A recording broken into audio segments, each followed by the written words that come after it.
Hello, I'm Matthew McKibbin. Welcome to Bedtime Stories.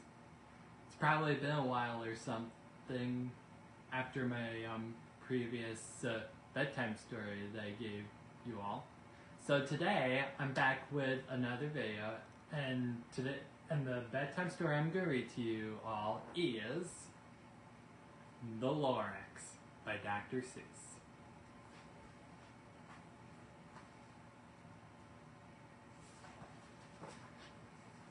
At the far end of town, where the grickle grass grows, and the wind smells slow and sour when it blows, and no birds ever sing excepting old crows, is the street of the lifted Lorax.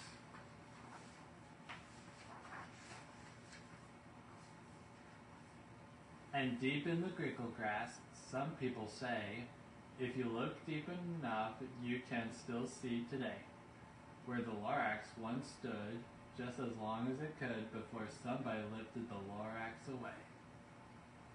What was the Lorax, and why was it there? And why was it lifted and taken somewhere from the far end of town where the grickle grass grows? The old Onceler still lives here. Ask him, he knows.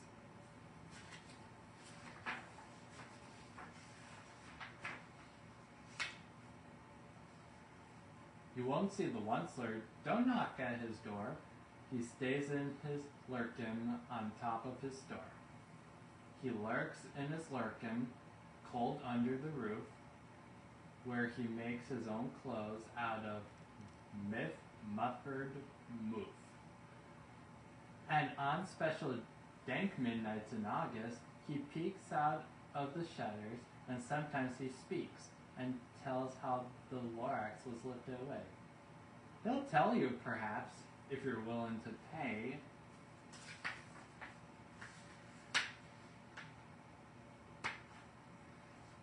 On the end of a rope, he lets down a tin pail, and you have to toss in 15 cents a nail and the shell of a great grandfather snail.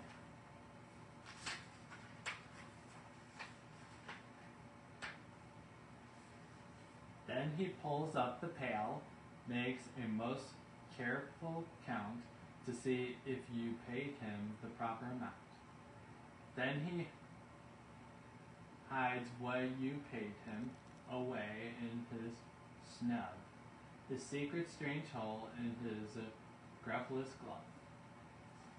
Then he grunts, I will call you by whisper-ma-phone, for the secrets I tell are for your ears alone.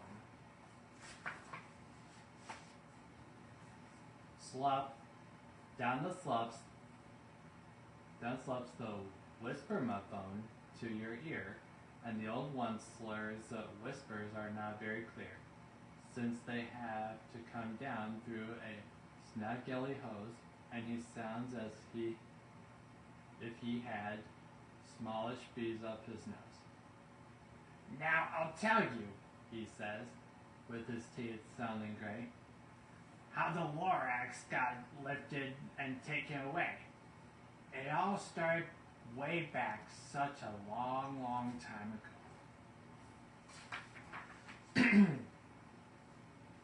Way back in the day, when the grass was still green, and the pond was still wet, and the clouds were still clean, and the song of the slimmest swans rang out in space.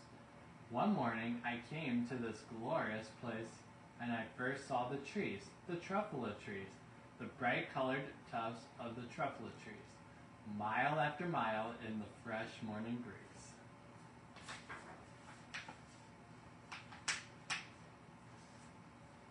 And under the trees I saw brown buffaloots, frisking about in their buffaloot suits, as they played in the shade and ate truffula fruits. From the rippus pond came the comfortable sound of the humming fish humming while splashing around.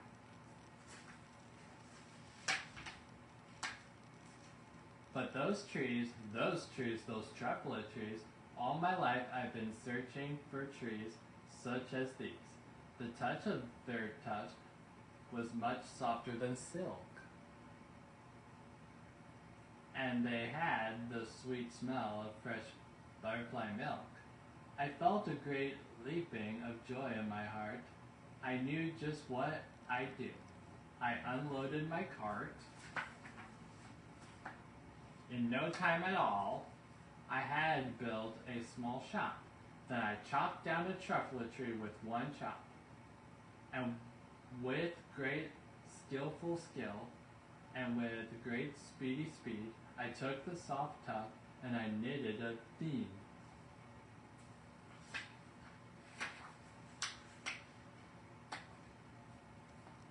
The instant I finished, I heard a gazump. I looked. I saw something pop out of the stump of the tree I chopped down. It was sort of a man. Describe him? That's hard. I don't know if I can. He was shortish and oldish and brownish and mossy, and he spoke with a voice that was sharpish and bossy. Mister, he said with his sawdusty sneeze, I am the Lorax. I speak for the trees. I speak for the trees, for the trees have no tongues. And I'm asking you, sir, at the top of my lungs. He was very upset as he shouted and puffed. What's that thing you made out of my truffle tuft? Look, Lorax, I said, there's no cause for alarm. I chopped just one tree. I am doing no harm. I'm being quite useful. This thing is called a theme. A theme to find something that all people need. It's a shirt, it's a sock, it's a glove, it's a hat, but it has other uses. Yes, far beyond that. You can use it for carpets, for pillows, for sheets, or curtains, or covers for bicycle seats. The Lorax said, Sir, you are crazy with greed. There is no one on earth who would buy that full deed.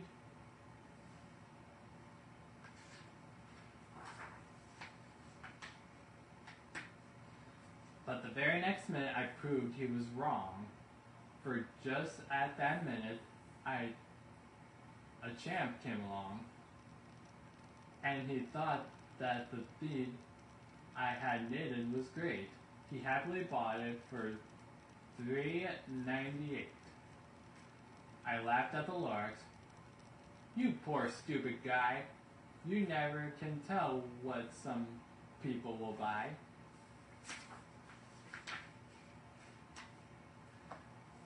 I repeat, cried the Lorax, I speak for the trees. I'm busy, I told him. Shut up, if you please.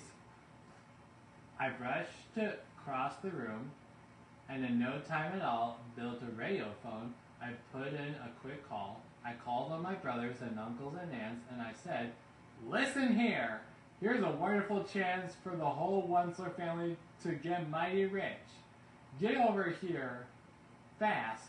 Take the road to North Nitch, turn left at Witchwucken, sharp right at South Stitch.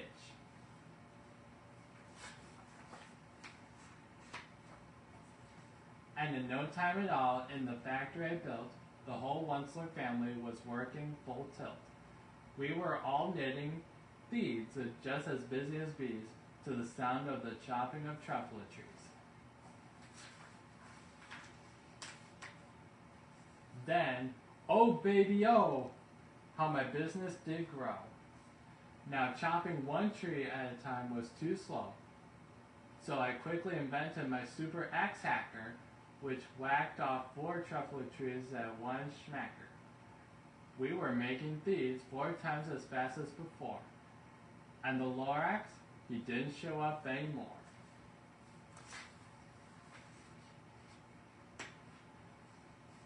But the next week he knocked on my new office door. He snapped, I am the Lorax. I speak for the trees, which you seem to be chopping as fast as you please. but I'm also in charge of the brown baloots, who play in the shade in their barbaloots suits and happily lived eating truffle fruits. Now, thanks to your hacking my trees to the ground, there's not enough truffle fruit to go around. And my poor barbaloots are all getting the crummies because they have gas and no food in their tummies.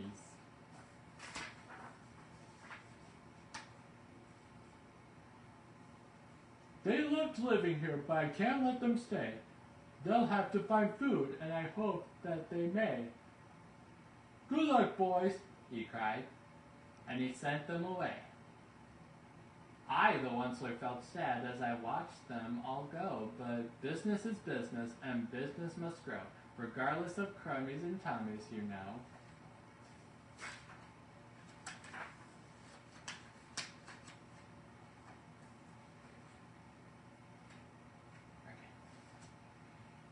I meant no harm. I mostly truly did not, but I had to grow bigger, so bigger I got. I biggered my factory, I biggered my roads, I biggered my wagons, I biggered the loads. Of the thieves I shipped out, I was shipping them forth to the south, to the east, to the west, to the north. I went right on biggering, selling more thieves, and I biggered my money, which everyone needs.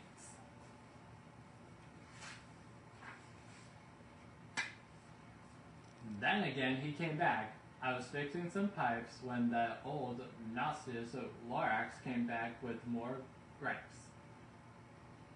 I am the Lorax, he coughed and he whimpered. He sneezed and he snuffed. He snargled and he sniffed. Onceler, he cried with a cronish croak. Onceler, you're making such smugglers smoke. My poor chamois swans, why they can't sing a note.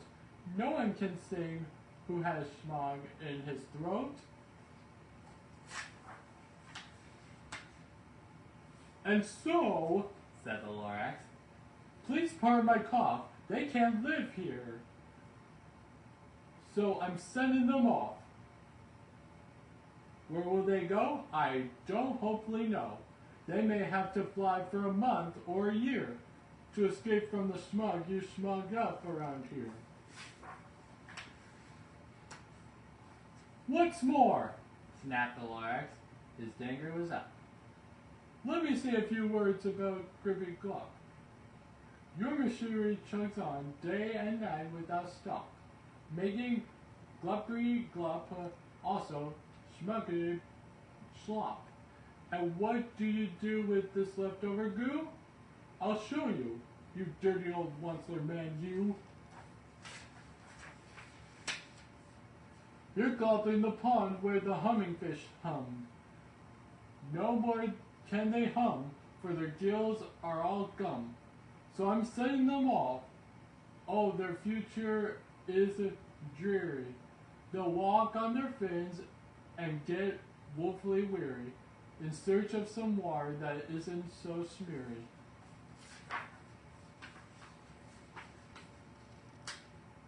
And then I got mad. I got terribly mad. I yelled at the Lorax. Now listen here, Dad. All you do is yap yap and say, bad, bad, bad, bad. Well, I have my rights, sir, and I'm telling you, I intend to go on doing just what I do. And for your information, you Lorax, I'm figuring on biggering and biggering and biggering and biggering, turning more truffle trees into thieves, which everyone needs.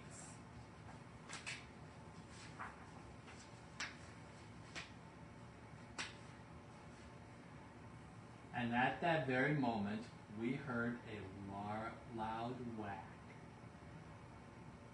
From outside in the fields came a sickening smack of an axe on a tree.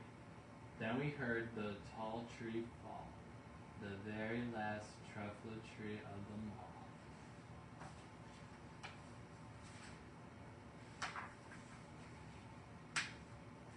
No more trees, no more thieves, no more work to be done. So in no time, my uncles and aunts, everyone, all waved me goodbye. They jumped into my cars and drove away under the smoke schmugger stars.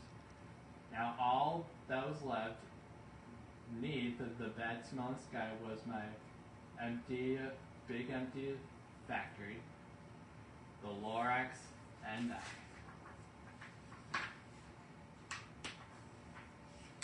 The Lorax said nothing, just gave me a glance, just gave me a very sad, backward glance, as he lifted himself by the seat of his pants, and I'll never forget the grim look on his face when he hesitated himself and took leave of this place, through a hole in the smoke, without leaving a trace.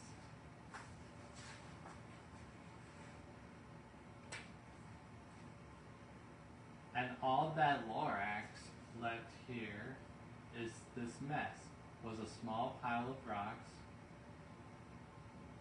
with the one word, unless, whatever that meant. Well, I just couldn't guess. That was long ago. But each day since that day, I've sat here and worried away. Through the years, while my buildings have fallen apart, I've worried about it with all my heart.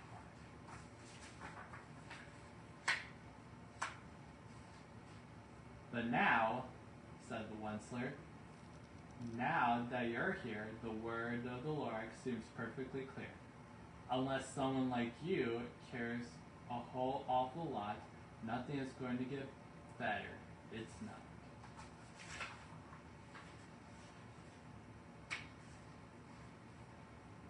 So, catch, calls the Onceler. He lets something fall. It's a truffle seed. It's the last one of all. You're in charge of the last of the truffle seeds, and the truffle trees are what everyone needs. Plant a new truffle, treat it with care, give it clean water, and feed it fresh air. Grow forests, protect it from axes that hack, then the Lorax and all of his friends may come back. The end.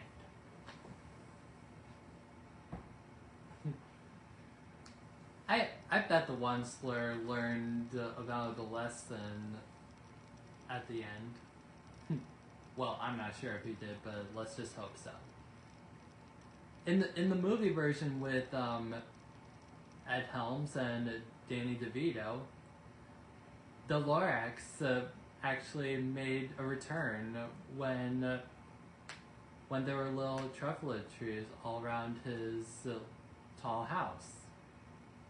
It's important to think about others other than money fortunes you make or how much money you make, but I'm not sure if that's important, but it's just my opinion of advice.